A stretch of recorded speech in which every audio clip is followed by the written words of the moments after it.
මේ වීඩියෝ එකෙන් අපි සාකච්ඡා කරන්නේ මෙන්න මෙයා ගැන. හරි ලස්සන අලංකාර ගලක් නේද? මෙන්න මේ ගල ගැන සාකච්ඡා කරා. මීටරෙන් ගලේ ආලෝකයේ හැමුවේ මේ ගලේ වර්තනාංකය බලන්න යන්නේ. එතකොට සාමාන්‍යයෙන් මතක තියාගන්න දැන් මම ගල තියලා තියෙන RI මීටරය තුලින් RI අගේ නැත්තම් වර්තනාංකයේ ගලක වර්තනාංකයේ බැලීම තමයි ගල හඳුනා ගැනීමට ගලේ වර්ගය හඳුනා ගන්න තියෙන හොඳම සහ විශ්වාසනීයම දේ. නමුත් මතක තියාගන්න මේක ගොඩක් කට්ටිය කියන්නේ ජෙමොලොජි ගැන බේසික් අවබෝධයක්වත් නැති නිකන් හැබැයි බිස්නස් එක කරන සමහර අය හිතනවා මේ RI වලින් සින්තටික් ගල් අඳුර ගන්න පුළුවන් කියලා. හැබැයි සින්තටික් ගල් ඔය ස්පිනල් වගේ අඳුර ගන්න පුළුවන්, කිරින්චි වගේ අඳුර ගන්න පුළුවන්. නමුත් ගොඩක් අයට බ්ලූ සෆයර් වල එහෙම සින්තටික් නැචරල් කියන එක RI වගේ බලන්න බෑ. එකත් මතක තියාගන්න හොඳින්. හරි මම හිතනවා ඔයාලට පොඩ්ඩක් මේ ෆෝන් එකේ හැමයා කරද්දි පේනවා ඇති කියලා.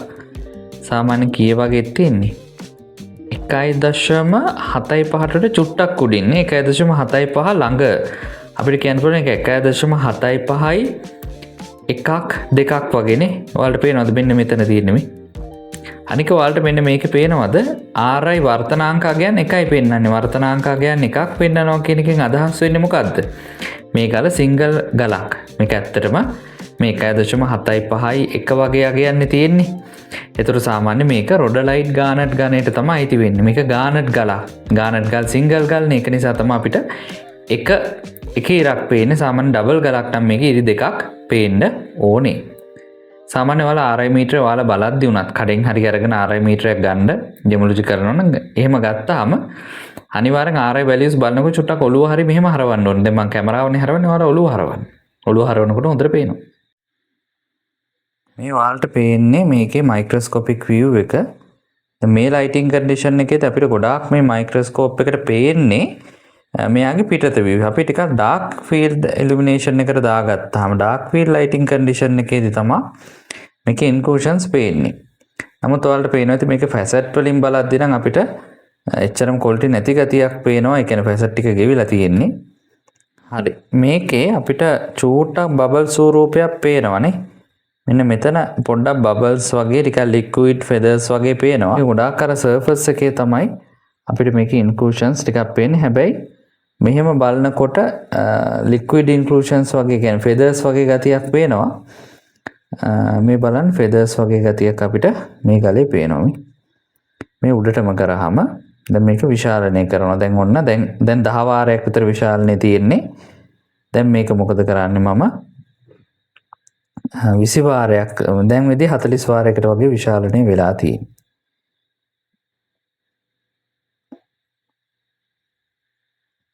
හැබැයි අපිට මේ විශාලනය කරද්දී අපිට තව දෙයක් මේකේ පැහැදිලි වෙනවා.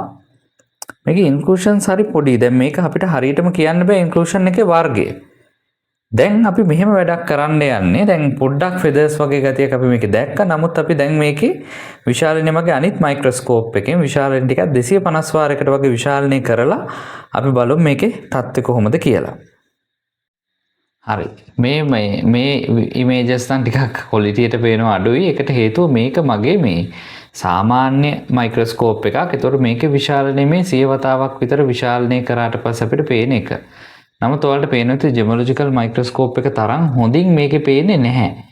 නමුත් අපිට ඉන්ක්ලූෂන් සමහර වෙලාවට අර මේ 250 වාරයක් විතර විශාලනය කරාම මේ බලන්න අර අපි අර ජෙමොලොජිකල් මයික්‍රොස්කෝප් එකෙන් 40 වතාවක් විශාලනය කරලා බලපු ඉන්ක්ලූෂන්ස් ටික මේ බලන්න 100 වතාවක් විතර මේ 100 වතාවක් නෙමෙයි 250 වාරයක් විශාලනය කරාම පේන විදිය මේ තියෙන්නේ ලික්විඩ් ෆෙදර්ස් වගේ තමයි පේන්නේ අපිට. එතකොට දැන් ඔයාලට තියෙන ප්‍රශ්නයට අපි බැලුවොත් ඔයාලට දැන් එනවා ප්‍රශ්නයක්. එතකොට දැන් මේ මයික්‍රොස්කෝප් එක මම සාමාන්‍යයෙන් තාමත් කරනවා නැත්තේ නැහැ. නමුත් අඩුයි. මම සහ මගේ බිරිඳ දැන් නම් බිරිඳ තමයි කරන්නේ මේ විද්‍යාව ක්ලාසස් කරන. ඒතකොට මේ වගේ එකකින් අපිට විශාලනේ මේ මයික්‍රොස්කෝප් එක විශාලනේ 1000කට යන්න පුළුවන්. විශාලනේ 1000ක් කරන්න පුළුවන්. නමුත් මේකේ ලෙන්සස් ගොඩක් ක්වොලිටි නැහැ. ඒක වලට පේන්නේ නැති වීඩියෝ එකේදී තේ ලෙන්ස් එක ක්වොලිටි මදි. ඒතකොට මේක සාමාන්‍ය මයික්‍රොස්කෝප් එකක්. මේක සාමාන්‍ය වෙළඳපොළ රුපියල් 35000ක් විතර වෙන්නේ. නමුත් මේක විශාලනේ 1000කට යන්න පුළුවන්. නමුත් මෙන්න මේ මයික්‍රොස්කෝප් එක මේක ප්‍රොෆෙෂනල් ජෙමොලොජිකල් මයික්‍රොස්කෝප් එකක්. ගොඩාක් කියන්නේ හොඳම මට්ටමේ නෙමෙයි සාමාන්‍ය අපිට ලංකාව තුල ගන්න පුළුවන් වැඩක් කර ගන්න පුළුවන් මට්ටමේ මයික්‍රොස්කෝප් එකක්. ඒතර මේකේ විශාලනේ 40x. මේකේ 40 වාරයකට යන්න පුළුවන්. නමුත් මේ මයික්‍රොස්කෝප් එක සාමාන්‍ය මේ මයික්‍රොස්කෝප් පටන් ගන්නේ ලක්ෂ 2කින් විතර. ලක්ෂ 2කින් උඩ ලක්ෂ 16 දක්වා යනවා. සාමාන්‍ය ඉහළට යන්න සාමාන්‍ය විශාලනේ 90ක් වගේ දක්වා වගේ 90x වගේ යනකම් ඊටත් වඩා යන්නත් තියෙන මයික්‍රොස්කෝප් තියෙන ජෙමොලොජිකල් සාමාන්‍ය ස්ටෑන්ඩඩ් ජෙමොලොජිකල් මයික්‍රොස්කෝප් එක විශාලනේ 40 වාරයක් 60 තියෙනවා ඊට පස්සේ 80 90 වගේ තියෙනවා. ඒතකොට ස්ටෑන්ඩඩ් එක 40 නේ. ඇයි එහෙනම් මේක පාවිච්චි කරන්නේ නැතුව මේක ගානත් අඩුයි මේක ගානත් අඩුයි විශාලනෙත් වැඩි. ඇයි එහෙනම් මේක නැතුව මේක පාවිච්චි කරන්නේ? ඒකට මූලික හේතුව තමයි මේ ජෙමොලොජිකල් මයික්‍රොස්කෝප් එකේ අපිට මෙන්න මෙතන ලයිටිං කන්ඩිෂන්ස් හදන්න පුළුවන්.